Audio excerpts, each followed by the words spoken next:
Beyer. I'm the board chair at Core Education. Would like to welcome you to our webinar on financial resiliency in higher education, a new playbook to What you hear over and over from us is this notion of implementing a new playbook that comes with a new mindset, and it's an overall shift from struggling to survive and finding those dollars to let's look at the business model in totality and debate parts of that business model that has been set up for over 150 years now. That same business model doesn't work anymore. And so we have talked over the past year about three major components of, say, of financial transformation, financial resiliency. All three of these are critically important. Academic delivery improvement, gross margin improvement, scaling of existing programming and getting the maximum amount of tuition and revenue and students, and diversifying revenue. All three of them, and you actually can't just do one and not do the other two, or you can't do two and forget one. But we're going to focus today on this academic delivery margin. Really, the number one contributor to operating deficit is this inefficiency of academic program delivery. And it's an industry-wide issue. About just over 75% of the institutions really have ineffective margins. Why is a combination of things, but a high fixed labor cost model, very lower use of variable labor, and low use of technology. One thing that's very important for boards and presidents, administration, is to, when we think about it, everybody talks about wanting to be student friendly. Well, one of the important things here that we want to pull on this thread is students are requiring flexibility in course scheduling. More than 43% of full-time students are employed. And then we're talking about, what we used to call traditional 18 to 24 age students. And students will migrate to institutions who can meet their scheduling needs. And they want to learn on their schedule, not how and want we, or not how our faculty wants to teach it and when they want to teach it. So you have there's a big opportunity here. And the students want technology and flexibility on their time. They absolutely want a professor.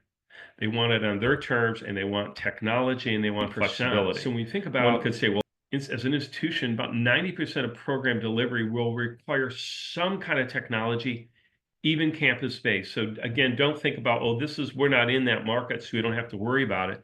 We're talking about today, students living on campus are already taking a pure online course. There's opportunities to actually meet those students on campus with a variety of hybrid delivery, meeting their needs while also improving your margins. So as institutions are migrating, and they are migrating here to the right area, into a more variable cost labor model and flipping, if you miss that revenue mark, you have that ability in real time to adjust real-time instruction costs. You ultimately have significantly lower delivery costs, and your opportunity for financial prosperity increases substantially. This is something that is taking place, and we're going to show for those institutions who really want to tackle this, how this can be implemented. So when we think about the elements again, the mindset of hybrid, let's just say hybrid is 90%, but eliminate the online versus campus thinking, because it applies to all the campus students. So think about three elements here: a flex labor model, the technology, digital infrastructure, and then a multi-institutional collaboration in particularly formal coordinate agreements. And we're involved with all of this. And Kamalika. Really, if you think of what we've covered so far, it is about business model transformation. There's three big elements that focus as instruments together collectively on business model transformation. One is the diversification, the scale up. Then third is optimization. As part of that optimization, yes, you could do a lot of optimization on the administrative side. However, if the academic delivery margin itself is 70%, is less than 50%, and if you're one of those institutions that have the lower academic delivery margin, no matter how much optimization you do unless this delivery margin is not tackled specifically, there's not much room. If you see an institution where direct cost of delivery is 70%, that means you only have 30 cents left on the dollar to manage the complex academic enterprise, including put money on student acquisition and student success, all of the administrative necessities to run the complex academic enterprise.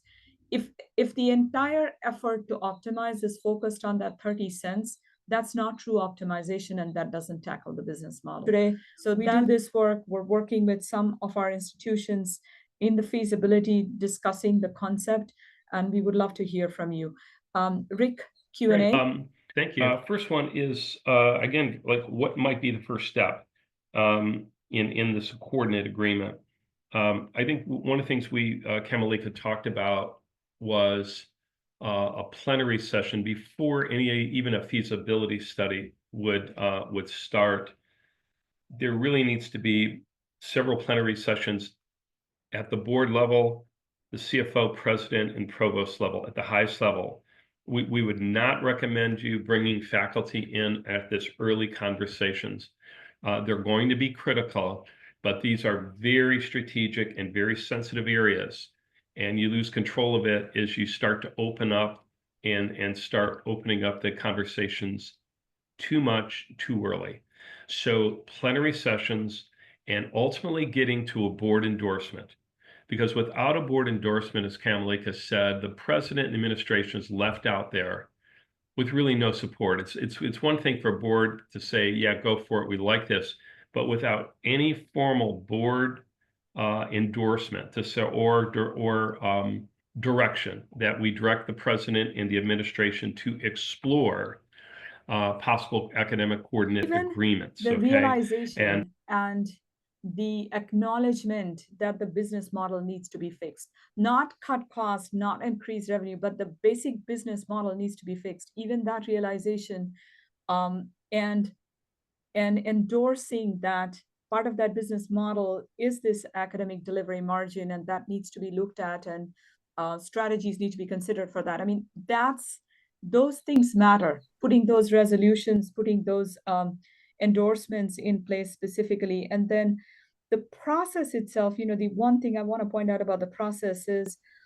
the why is clearer, the what and the who needs to be figured out in the process. So this again back on the difference between course sharing and the digital classroom discussion. The course sharing has become really more ancillary.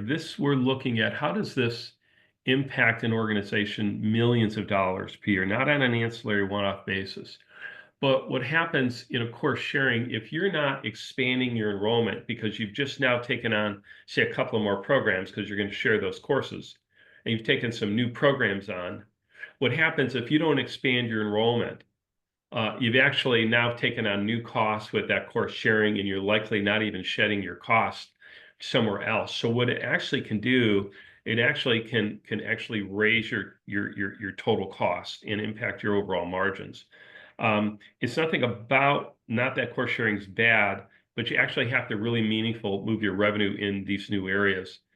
When you start thinking about the fractionalization of cost, and particularly at the academic level, there's just nothing that would compare, because you can do this on a broad scale. Yeah, Kamalika, and the way I think about it is, you're bringing together elements that are in an ecosystem collectively going to transform the business model, right? So if we go back to the premise of that, and what we're talking about here is two institutions or three or four coming together because they have a reason to come together. There's something that is a common binding factor there. Another question that's come in is talk a little bit more about the board's role in this digital classroom. I think boards can be tremendous help for the president and the administration, not by managing, but by showing their own leadership that business model transformation is required, that you have to be market oriented, meaning student. When you think about the market, let's be student oriented. Oftentimes they'll say, oh, it's all about the student, yet we revert to the mean and go back to how we want to do business. when the students want us to do business differently. And so the boards can provide the president and the administration such tremendous, I'll just use the word cover, to be able to accomplish very difficult things. It sends a big message when the board can authorize, direct the president and administration to take on certain things. And so another question that's come in is that we're already undertaking revenue diversification and growth, and we've already taken measures on cutting costs. Is this still necessary? Two parts on that answer. Number one, there's three legs to that chair. So what you would want to do is do a deep dive on your program delivery margins. Very simple calculation, and particularly your labor calculation. If you find that your labor is nowhere close to, say, 40% of net tuition, you ultimately have a cost structure issue. Okay, and that could also indicate that you're cutting in areas that you maybe shouldn't be cutting, but we also get like why people are cutting costs, but oftentimes it may not be in the right area. So, but all the things that you're saying you're doing are right on, but a couple of things you may want to do is first look at your labor cost and what is your instruction labor as a percentage of net tuition.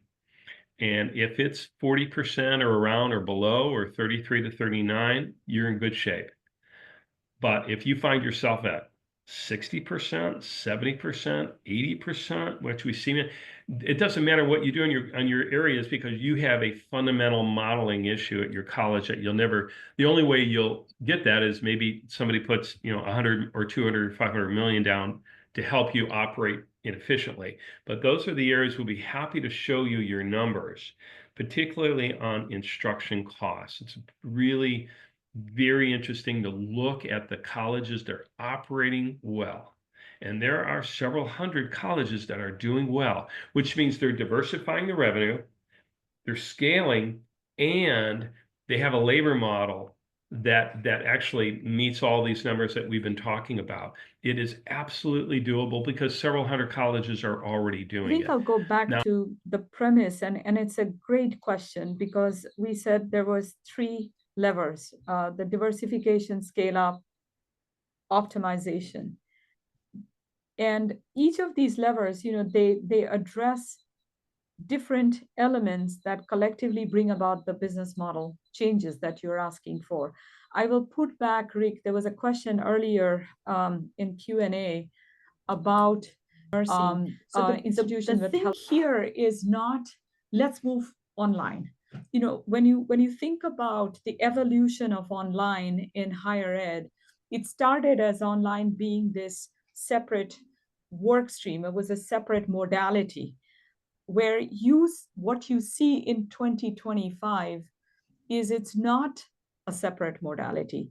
You will have, that's what that digital campus slide is showing, that you will have students on campus that would want to and will routinely take curricular experiences that are online, but they're still students, they're undergraduate, they're on your campus, they're getting through a college experience. So I would put Rick hybrid as our key word here, because in order to address the delivery margin, hybrid becomes an elemental piece in that.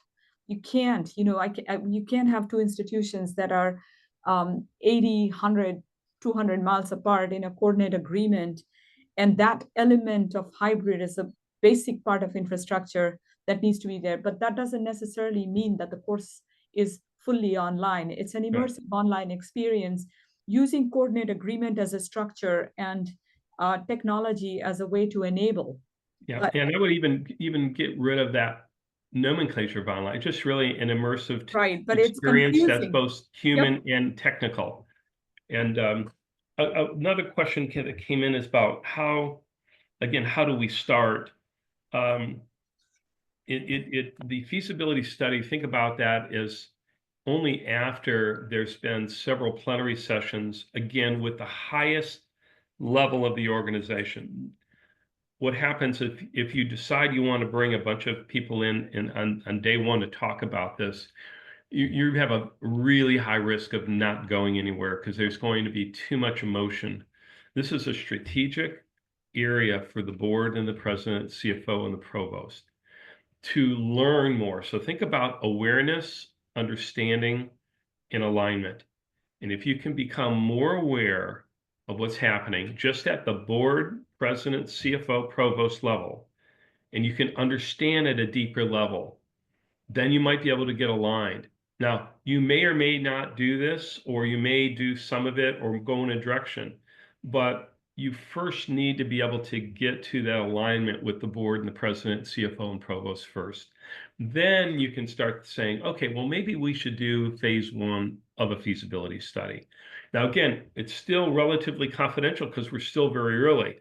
But as we get out of that, because it's only a 60-day review, once you see, okay, this looks like the numbers could work here. Now we're going to need to bring some additional people in. Now we can start thinking about bringing in some deans and some faculty leadership and talk to them about where we're going and what the strategic areas that we're reviewing. So you want to bring those people in at the right time so that you have the highest chances of success. Let me see here.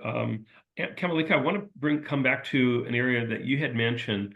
Oftentimes the alternative, what we'll call low enrollment, let's just call it, 8, 9 students, 7, 8, 9, even 10 students in a class doesn't produce the kind of margin that's necessary. And oftentimes there is like, well, we're going to cut. And as you start cutting, there's really no guarantees that the cost comes out. You cut it, and then sometimes if you do, it can send an institution spiraling down of a loss of confidence. You want to talk a little bit about that, Kamalika? Yes. When you start out saying we're in an optimization mode, you see this constantly in the news. We have to balance the budget. I always remind us the students who raise their hands to be in that class that we are terming as low enrolled class, those students raise their hands to be in that class. They want to be in that course. So if the only vehicle is cut the course because that's how we get to a balanced budget, we know that there is a negative margin. That's known. It's not a good model. It's creating fragmentation, and instead of offering choices to the students, it's taking choices away from the students. When it's a good thing to lean into what they want, we're taking choices away. That's it. And so I want to show the power of this model, because it's not cut, it's create a structure that is tenable from a fiscal perspective that allows you to continue and not take the choices away. And this is a great ending area, Kamalisa, we're getting to the end of it, is that is the area an opportunity to meet student needs and improve financial. And there's very few opportunities where you get to meet the needs of the student and significantly improve your financial margins. Any closing comments, Kamalika? Our whole business at core, our work for our institutions at core, Rick, is based on the fact that the business model needs to be transformed, right? So whether we are coming in and taking all of the technology work and we've got this great partnership with Workday. We routinely do scale up, merger and acquisition. It's always back to the business model. So what we're sharing today is a key part of the business model. You can address a lot of other things, but if you're one of those institutions and your academic delivery margin is less than 50%, that's a business model issue that needs to be fixed. Everything else is peripheral, and they support as coordinating vectors to the main issue. Yep. And so that needs to be addressed. Well, thank you very much, Kamalika, and thank you to our audience. We had a really great turnout.